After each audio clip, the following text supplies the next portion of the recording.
Hello, and welcome to this presentation of Xero2Sage. My name is Ara Martirossian, and I'm going to discuss our data conversion service for moving your Xero data to a Sage 50 or 200 platform. The service covers various different modules, in particular the general ledger, Xero contacts, which become customers and suppliers in Sage, and it caters for opening balances as well as outstanding transactions. Historic paid invoices and bills can be brought in as product or service invoices, the major benefit of which is that you then see product transactions. We also provide an ad hoc consultancy, which allows you to cater for special requirements that you may have, as well as a 3-month free of charge license for Xero2Sage, which is a Swiss Army knife for bringing things into Sage. There are three tiers available: bronze, silver and gold.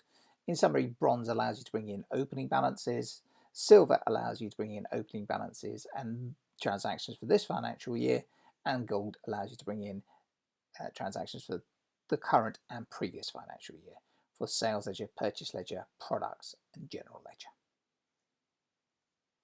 So in Xero, entities are things like contacts and invoices, bills and products and services.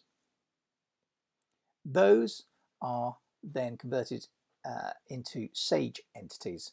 The very first bit is a lookup that's required between the charts of accounts. So on the left hand side I've got the Xero chart of accounts, and on the right hand side I've got the standard Sage chart of accounts. So you would get an Excel spreadsheet which would allow you to do the mapping to cater for your own specific requirements. We would then use that to import the opening journal into Sage. In the gold tier we can also use the same lookup functionality to change customer codes and supplier codes if that's required. So the entities in Sage would be products and nominal codes. Contacts become customers and suppliers. And historic Xero invoices become Sage product or service invoices, which have details of the product that was sold. Xero bills become Sage purchase orders, which are receipted, again with product details. And the massive benefit of that is that after those have been updated, you will see stock transactions in Sage. Thank you for your time and interest in our Xero2Sage data conversion service. Please feel free to contact me to discuss your requirements. Thank you.